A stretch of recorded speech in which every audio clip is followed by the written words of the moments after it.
Well, thank you very much, Mr. President, for allowing me to take the floor before the Human Rights Council. Excellencies, ladies and gentlemen, it is both an honor and, as always, a pleasure to present my annual report before the Human Rights Council. I would first of all like to thank all of you for the support that you have provided to the mandate by responding to the communications I send and by agreeing to the country visits that I request. Since our last interactive dialogue a year ago, I could make a country visit to Ecuador, and I look forward to visiting Colombia at the end of August. I am also particularly grateful that when it went through its Universal Periodic Review, France announced its willingness to host a visit in 2025. The documentation before you includes the reports based on my visits to Bangladesh in May 2023 and to Ecuador in August and September 2023. In Bangladesh, I was particularly moved by the situation of the Rohingya refugees, about 950,000 of whom now live in 33 camps in Cox's Bazar after having fled genocidal attacks in Myanmar in 2017. Their situation, ladies and gentlemen, is extremely worrisome as they depend entirely from humanitarian support and have no livelihood opportunities. Let me be very clear. As long as the conditions for repatriation to their country of origin are not met, the Rohingya have a right to decent living conditions where they are, and the international community has a duty to help. Both poverty and extreme poverty, as well as multidimensional poverty, have been significantly declining in recent years in Bangladesh. Some population groups, however, did not benefit from this general progress, including the Dalit and the Advocacy, who face strong social discrimination against which the government could do more. And further progress may be stalled if the civic space is further restricted and human rights defenders are not allowed to hold the government accountable without fear of harassment or retaliation. One of the areas in which I concentrated during my visit was the ready-made garment sector, which accounts for 82% of Bangladesh's export revenues and employs more than 4 million workers. I explained in my report why wages should be increased in this sector to meet the human rights standard of a fair remuneration. I have called upon the big buyers, including the Spanish company Inditex and the Swedish company H&M, to support this demand of unions. Bangladesh should move away today from a development model that is based on achieving cost competitiveness in the global competition at the expense of workers' rights and on exporting workers sending back remittances. Instead, it should adopt a development model supported by increasing domestic demand and better living standards for the local population. I turn now to Ecuador, where I led a mission between August 28th and September 8th. The visit took place between the two rounds of the presidential elections, which led President Daniel Noboa to succeed President Guillermo Lasso. Since then, the security situation has seriously deteriorated in the country, and the government considers itself at war with the narco-traffickants. As I warned already at the end of my country visit in September, a vicious cycle has emerged. Poverty results in insecurity. The lack of job opportunities makes young people an easy recruit for the criminal gangs and makes crime, including the smuggling of goods across borders, a desirable option for many. Insecurity, in turn, impacts the ability of the country to fight poverty. The vicious cycle of poverty and insecurity can only be broken by investing in people and providing better prospects for youth, guaranteeing the right to education, health, and social protection. My report makes a number of concrete recommendations in this regard, and I look forward to my continued engagement with the government on how to rebuild trust and repair the social fabric. Since our last interactive dialogue a year ago, I also pursued my advocacy efforts on the topics discussed in my earlier reports. I will continue to insist on scaling up the international financing of social protection through a new mechanism, the Global Fund for Social Protection. The proposal was endorsed by the International Labour Conference, and I will seek further support at the second World Summit for Social Development and at the fourth International Conference for the Financing for Development, both of which are scheduled in 2025. I will also continue to work on the universal prohibition of discrimination on grounds of poverty, for the fight against non-take-up of rights in the area of social protection, and for reducing in-work poverty, which results from the increase of precarious work and the weakening of the bargaining position of unions. I propose today two thematic areas of discussion in my dialogue with you. First, together with the Special Rapporteur on the right to adequate housing, Balakrishnan Rajagopal, we present a study on the criminalization of homelessness and poverty. We draw on over 130 submissions from national and local governments, human rights institutions, civil society organizations, and academic experts. What emerges is a growing body of evidence showing that men, women, and children living in homelessness and poverty are increasingly facing criminal penalties, fines, and sanctions for activities such as sleeping, washing, cooking, eating, begging, and working on the street. Yet these laws will not solve homelessness or poverty. They are in fact in direct violation of international human rights and must be urgently repealed. Indeed, in an amicus curiae submission to the United States Supreme Court in the case of City of Grants Pass versus Johnson, we explain why municipalities which penalize persons experiencing homelessness for camping and sleeping in public spaces, when they fail to offer any shelter or adequate housing, not only violate the right to adequate housing, but also impose a punishment that is cruel, inhuman, and degrading.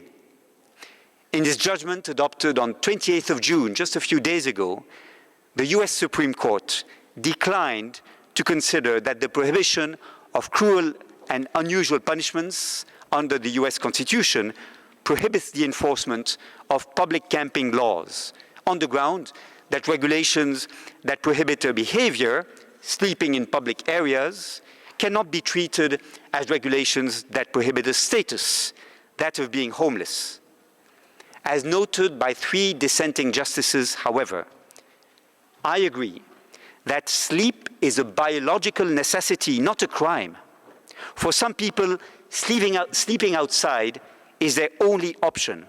And for people with no access to shelter, threatening them with jail sentences or fines punishes them for being homeless. The way to combat homelessness is to ensure access to housing first. It is not to make it a criminal offense to be too poor to be able to pay a rent. Criminalizing people who are living in homelessness does not reduce the number of people in street situations. Instead, it pushes them further into poverty. These laws, therefore, result in a double jeopardy. People are punished first when they are pushed into homelessness, and again, when they are sanctioned, especially since such punishment may be registered in their criminal records and make access to employment or housing even more difficult. Such laws are cruel, they are counterproductive, and they are a disproportionate response even to any legitimate safety or public health concern presented by homelessness. Added to the high cost of criminalizing individuals for behaviors that should not be subject to punishment is the huge cost to the taxpayer of law enforcement, fine collection, judicial sanctioning, detention, or imprisonment. Resources should be reallocated from law enforcement to addressing the root causes of poverty and homelessness, and under no circumstances should prison sentences be imposed on those who cannot afford fines. I come now finally to my annual thematic report. This report relates to the upcoming Summit for the Future convened in New York on 22nd and 23rd of September. It is a call to think about tools to combat poverty without depending on economic growth as measured by the increase of GDP. Indeed, the traditional approach to eradicating poverty has relied on the three-steps sequence. First, to grow the economy, increasing the total output. Second, to tax corporations and individuals. And third, to use the revenue collected to finance public services, public investments, and social protection. This tax and transfer approach to combating poverty remains crucial, and it is especially important to defend it today as we face the threat of a new wave of austerity-driven policies and as the welfare state is under siege. I explain in the report, however, why this approach is now facing limitations and why an urgent reset is required. We remain under the spell of growthism, an ideology that sees economic growth as a precondition for everything else and that confuses the increase of the GDP with genuine human progress. The reality is that economic growth today is not inclusive, but instead highly exclusive. The world has never been wealthier, yet hundreds of millions of people are still struggling to survive. Many are driven to exhaustion in poorly paid, often dangerous jobs to satisfy the needs of the elite and to boost corporate profits. In low-income countries where significant investment is still required, from the building of schools and hospitals, for the transport and electricity grids, growth can still serve a useful role. In practice, however, growth has often been extractive, relying on the exploitation of a cheap workforce and the plundering of natural resources. Nearly 5 billion people have been made poorer since 2020, and if the current trends continue, 575 million people will still be trapped in extreme poverty in 2030, the deadline set by the world's governments to eradicate extreme poverty. The endless quest for growth at all costs and the escalating use of natural resources it demands is pushing our planet beyond its limits. 6 of the 9 planetary boundaries have already been crossed. For too long, the health of our planet has been sacrificed for inequitable material gain. And once again, it is the most vulnerable and the least to blame who bear the brunt of the ecological fallout of growthism. Instead, a human rights economy can deliver for people and planet because it shifts our focus from growth to humanity, grounding the purpose of the economy in fundamental universal human values.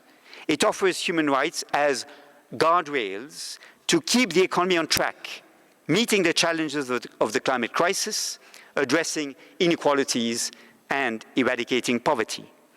Concrete steps can be taken now, starting with choosing metrics to measure progress other than the blunt instrument of GDP growth, an indicator which tells us nothing about the ecological or social costs of economic activity. Governments must also make economic policies more inclusive. When people in poverty are able to take part in transparent budgetary decision-making, their life experience and scrutiny deliver more effective policies. And we need to start valuing what really counts. GDP has no way of accounting for the 16 billion hours spent every day on unpaid work, largely carried out by women, that underpins the global economy, caring for children, caring for people with disabilities or older people. Unpaid domestic and care work should be remunerated through paid parental leave, carers leave, included in pension calculations, and supported through access to safe water, sanitation, affordable childcare, and other essential services.